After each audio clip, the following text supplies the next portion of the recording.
Hello, mommies! This is SNG Kabawatan, your student nurse from Amantasan ng Luzon, Marikina. Are you having a hard time on how to express your breast milk? What about proper care and storage of your breast milk? Are you thinking of alternative way of feeding your newborn? Well, good news, mommies, because this video is for you. Before starting, let's pump it up! A breast pump is not as effective in removing milk from your breast as your baby is. Remember that, mommy. So it's important to establish a consistent routine to maintain your supply. Your supply will be stronger the more frequently you pump. In order to increase your production and get you into a pumping routine, begin to express your milk about 2 weeks before returning to work. You want to express at about the same time your baby would naturally nurse each day, or about 2 to 3 hours in a 24-hour period. And mommies, if you have inquiries regarding our topic, don't be afraid to leave a comment at the comment section down below. So, right now we have a question from one of our mommies, and the question is,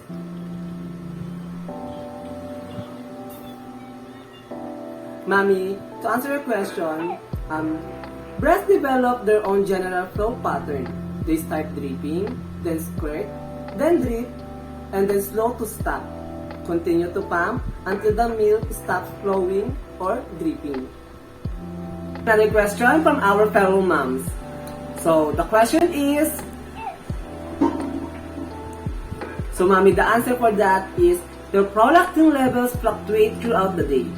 They are the lowest in the evening and the highest in the morning. You will have greater volume if you express your milk in the morning. And before you wake your baby up, you can still nurse her because your breasts are never really empty. Pump again 1.5 to 2 hours later. Milk flows best when you are relaxed. Remember that, mommy. Milk flows best when you are relaxed. If you have difficulty when let down when you pump, nurse your baby on one breast while you're pumping the other.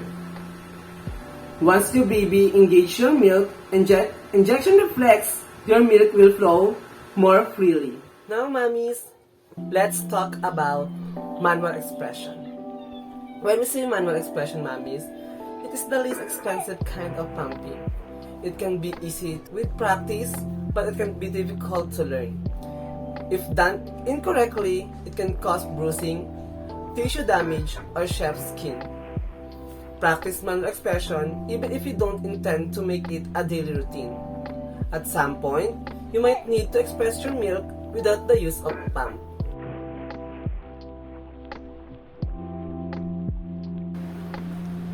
First, mommy, wash your hands or do the hand washing technique and gather a clean container. If you don't have a clean container, you can use a baby bottle or clean baby bottle to collect your milk.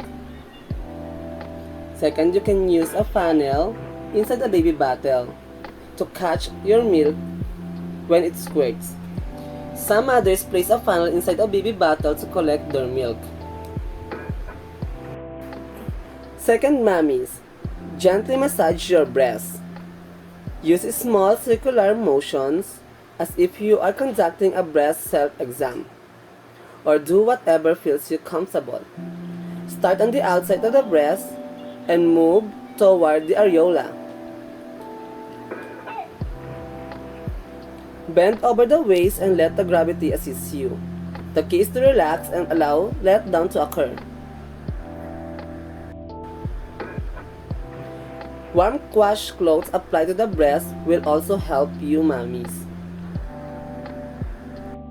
Third, place your thumb and first 2 fingers about 1 inch behind the nipple or on the edge of the areola in a 12 o'clock and 6 o'clock position. Mommies, your fingers will resemble the letter C. Lift your breast and push it back toward your rib cage. That's the number 4. Press down toward the nipple in a gently rolling motion to compress milk out of the sinuses, the way your baby does when she nurses. Don't squeeze. Remember, don't squeeze the nipple. Just the sinuses under the areola to use And mommy, when milk begins to slow, rotate your hand position around the breast, 11 and 5 o'clock. And continue until the sinuses are empty.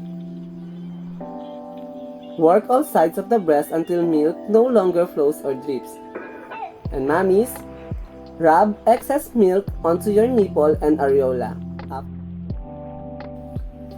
And mommies, when it comes to breast selection, if you intend to express your milk on a regular basis, you will want to choose a breast pump that would meet your individual needs. Criteria vary from the person to person and even over time for the individual. When choosing a pump, select the one that most closely imitates your baby suckling. Remember that, mommy.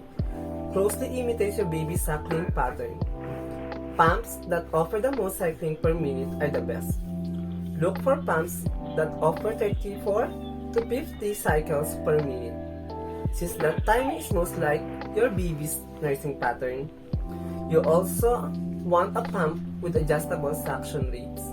And mommies, it's important to choose a reputable brand because you know that these manufacturers have many years of experience and a solid history behind their products. Breast pump is an important tool, not a toy. Mommy, you wouldn't go to a seafood place if you wanted steak, so don't buy a breast pump from a company that specializes in something else. Check out breast pumps in Consumer Product Safety Reports. It's a handy way to compare products based on durability, repair frequency, cost, and any other criteria that are important to you. Bicycle horn type, or pump rather. Shaped like a bicycle horn, these pumps are the least expensive, but they are also the least effective. You create suction by squeezing and releasing the bulb. Milk is collected into the bulb or a depression in the bottom of the horn. Unfortunately, these pumps can be contaminated with bacterial growth because the bulbs can't always be disassembled and cleaned. Now, let's go to hand or foot operated pumps. Most hand pumps offer cylinder-style action or hand grip operation. With cylinder pumps, you pull a piston or plunger to create suction. The flange is centered over the nipple. Now, mommy, for foot pedal pumps, these are basically manual pumps that you work with your feet. A hose runs from the pedal of the flange. These pictures are the examples of hand or operated pumps. Battery operated pumps use a small motor to produce suction. Older pumps require you to manually release the suction, while the newer models offer an automatic or button suction release. The motor creates a vacuum on your nipples and you break suction to create the pseudo-nursing effect. Here are some pictures.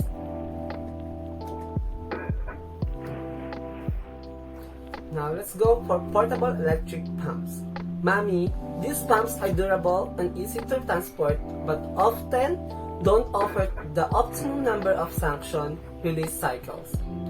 Like many handheld battery-operated machines, some electric pumps depend on the user to break suction. Here are some pictures of portable electric pumps. Hospital-grade pumps.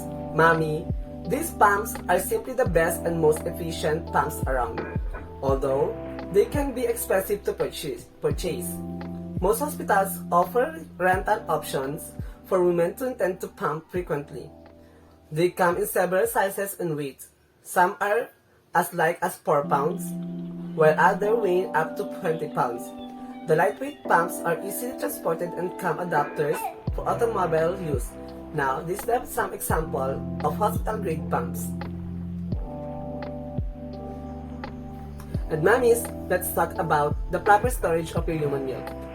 Mommies, after you have expressed your breast milk, you will need to store it if it's not immediately given to your baby.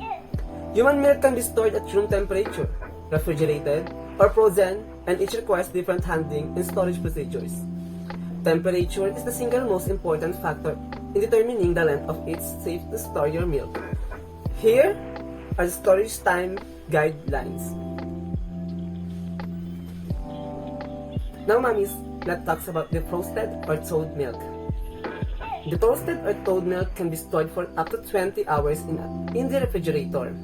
If you don't have a refrigerator at your house or at your work site, you can refrigerate milk in an isolated cooler with ice packs until you get home or to your child's daycare. Studies have found that the antibacterial properties of breast milk actually protect it from bacterial growth while it's stored in a bottle. That is why human milk can be stored at room temperature for up to 10 hours. Now, mommies, let's talk about storage option of your breast milk. Plastic. If you mommy freezing breast milk in plastic bottles or breast milk storage freezer bags, leave at least an inch at the top because liquids expand as they freeze. Mommy, don't forget to mark the date and amount on the outside of the bottle or bag using wax, pencils, or masking tape. Now, another type of storing your milk is the glass. Glass bottles have long been the storage container of choice for lactation consultants and breastfeeding educators. Because milk expands when frozen, be careful to leave adequate space available in the bottle for this process. Remember, mommies, glass bottles can break if you fill them all the way to the top. Again, freeze a small amount. Another option for storing your breast milk, mommies, is the ice cube trays. Simply pour liquid into the tray and seal the whole thing inside a larger freeze bag, or cover it tightly with plastic wrap or aluminum foil. Pop up the cubes as needed. If the cubes are too large to fit in the mouth of the bottle, sew them inside the refrigerator in another container and transfer the milk to a bottle when it's ready. Mommies, containers should be clean but they don't need to be sterilized. Thawing frozen breast milk. The recommendation for thawing breast milk is to let it stand in the refrigerator overnight. Milk will thaw slowly and consistently over a 12-hour period, faster if frozen. Now, mommies, let's move on to the alternative way of feeding your newborn babies. There are 6 ways to feed your babies. Let's now talk about it. Bottle feeding. Bottle feeding is probably the most common alternative feeding method. In many ways, bottle feeding is seen as convenient and socially acceptable. Spoon feeding. Spoon feeding can be a great way to deliver small amounts of milk to babies who are not lunching or feeding properly.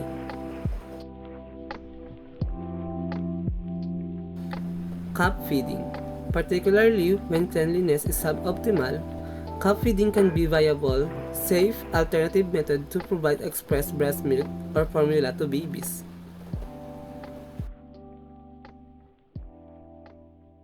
Finger feeding.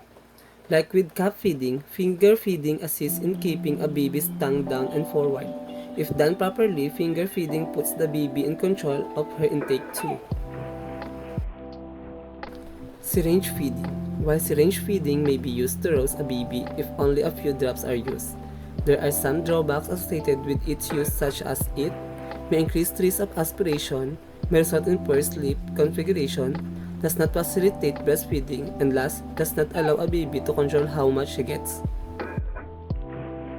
And the last is breastfeeding supplementer. A breastfeeding supplementer allows direct breastfeeding to continue while simultaneously stimulating the breast to produce more milk. It provides a reward to the baby for feeding at the breast and removes the need for use of other supplemental feeding methods such as a bottle.